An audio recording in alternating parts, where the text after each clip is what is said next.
Bienvenue sur Info 83. Merci de nous suivre.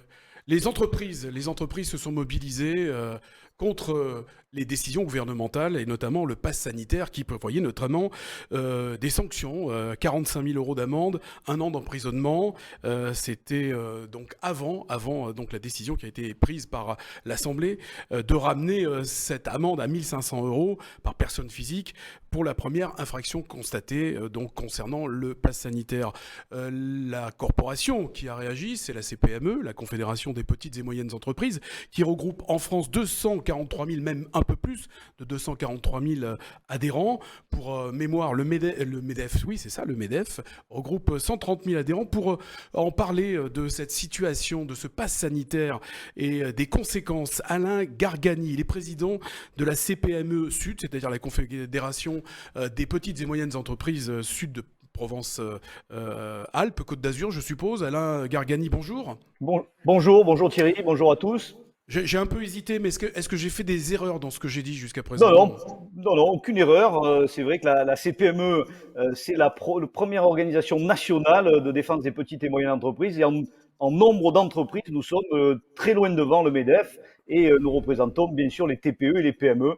Et aujourd'hui, bien oui, le pass sanitaire était dans l'actualité des TPE, PME, des restaurateurs et de toutes les petites entreprises parce qu'il y avait des inquiétudes. Nous sommes favorables au pass sanitaire, bien sûr, nous sommes favorables à la vaccination massive, mais il ne faut pas le faire dans l'urgence. Et il ne fallait pas pénaliser les restaurateurs avec des amendes qui étaient au-delà de l'entendement, 45 000 euros, on ferme l'entreprise dès le lendemain. Et la CPME a porté la voix au niveau national, les ministres et le président de la République nous ont entendus, et aujourd'hui la raison est revenue et on est ravis de ce premier combat gagné. Voilà, vous avez raison en prononçant le mot de raison, parce que 45 000 euros d'amende, c'était effectivement assez fantasque, disons-le, même si ça émane des têtes pensantes de l'État. C'était surprenant, donc vous aviez lancé une pétition, les choses sont revenues, donc, comme vous l'avez dit, à la raison, mais certaines entreprises restent quand même dubitatives par rapport à cette situation, par rapport à ce pass sanitaire, parce que il y a les contrôles. Comment est-ce que ça va se mettre en place? Autant de questions auxquelles pour l'instant vous n'avez pas de réponse. Je sais que les entreprises s'inquiètent de la conduite à adopter face au refus éventuels, notamment, et puis des conflits, des conflits que cela peut engranger cette situation. C'est ce que vous craignez. Vous êtes dans quel état d'esprit aujourd'hui à la CPME? Alors d'abord, on est tous des entrepreneurs positifs, donc on va essayer de trouver le bon côté des choses. La première étape, c'est qu'on a repris le boulot. Et ça, on est très content et on ne veut pas l'arrêter. Et c'est vrai que la vaccination pour tous, c'est une des solutions pour pas revenir dans une quatrième vague et se retrouver comme avant, confinés, et les restaurants arrêtés, et l'hôtellerie, et l'événementiel. Donc là, le bon sens est là. Et on va accueillir nos clients avec bienveillance. On va essayer de faire de la pédagogie pour expliquer qu'il est important de respecter les consignes. Mais Mhm. au-delà de ça, on demande au gouvernement, et la CPME a porté la voix déjà, de la bienveillance dans les contrôles au minimum pendant 1 mois pour que les choses commencent à rentrer dans l'état d'esprit des gens et que la continuité économique soit assurée et qu'on ne nous tape pas dessus alors qu'on est dans une période très délicate pour tous ces opérateurs du tourisme, de l'événementiel et toutes les entreprises commerçants non essentiels, comme on l'a dit à un certain temps. Il faut les laisser continuer leur activité, mais tout en respectant les gestes barrières et surtout le respect du pass sanitaire dans les lieux où il sera obligatoire. Je l'ai évoqué tout à l'heure, est-ce que vous êtes inquiet justement par rapport à la conduite à adopter face à des refus et des éventuels conflits que cela pourrait générer? Parce que la population, donc les salariés, en fait parmi la population et parmi les salariés, il y a des récalcitrants à la Alors, vaccination. et oui, clairement, c'est très très compliqué. À la fois chez nos salariés, bien sûr, qui pour certains ne veulent pas se faire vacciner.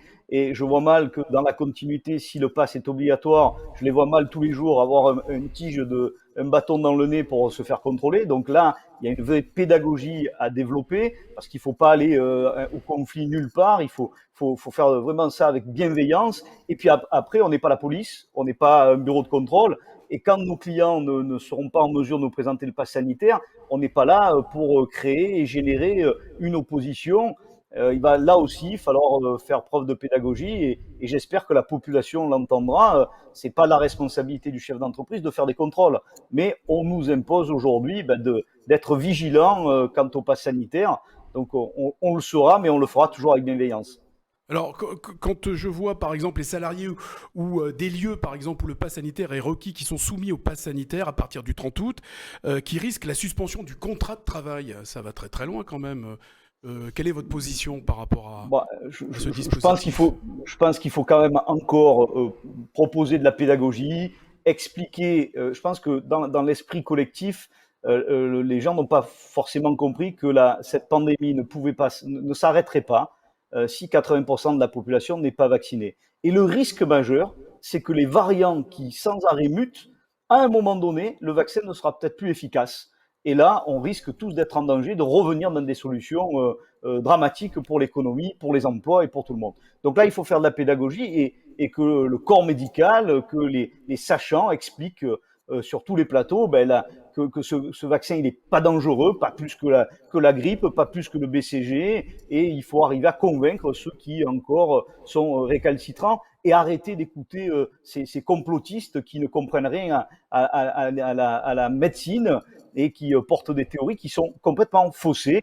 Aujourd'hui, je pense qu'on a suffisamment de recul pour voir que sur la planète, il y a des millions de personnes qui ont été vaccinées et il y a eu très très très peu d'incidents. Donc on peut vraiment avoir confiance et donc il faut rassurer les salariés et qu'ils viennent à la vaccination spontanément et pas par obligation. Alors quand vous dites des millions, c'est même des milliards, hein. Plus de 3 Oui, milliards des de milliards. personnes Oui. qui sont vaccinées. Alors on a bien compris, vous allez dans le sens du gouvernement, donc vous poussez à On la va dans le sens du vaccination. bon sens, hein, excusez-moi, Oui. vraiment va dans le sens du bon sens. Hein. Aujourd'hui, la seule solution pour sortir de cette pandémie et sauver l'économie, sauver les emplois, c'est la vaccination. S'il y avait une autre façon, on abonderait dessus, bien sûr.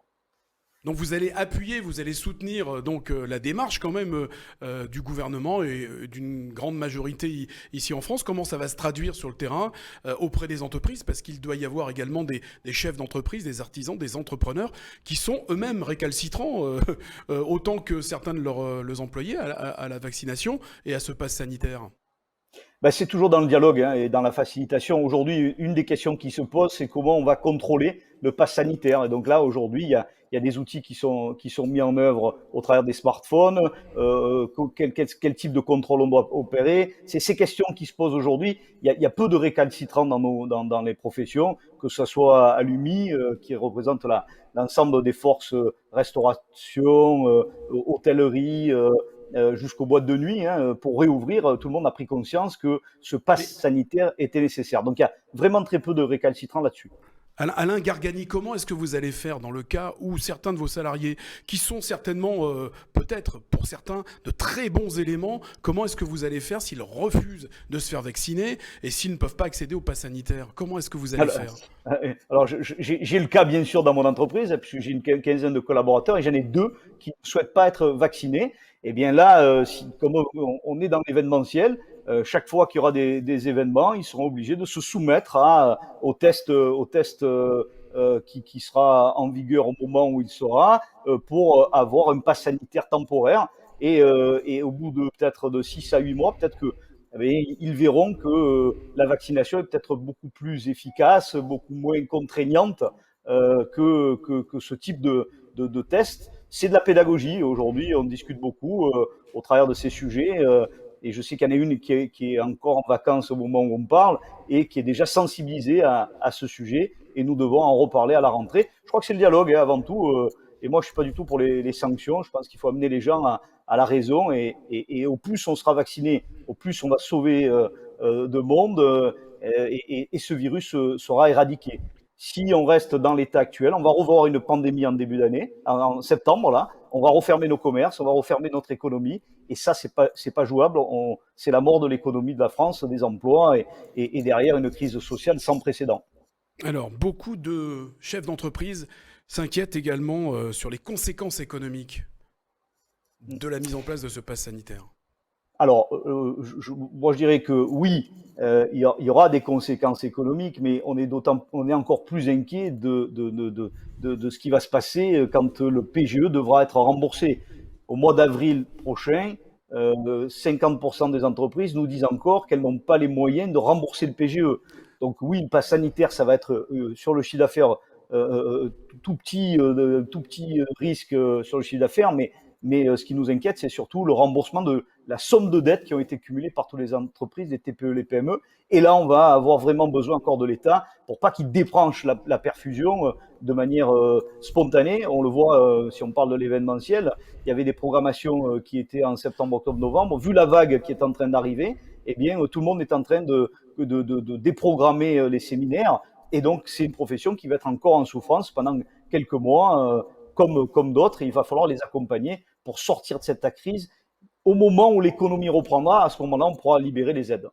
Vous les avez évaluées, ces conséquences économiques des pertes, puisqu'on en parle, c'est ce qui est craint pour l'instant, on n'a pas encore de retour là-dessus.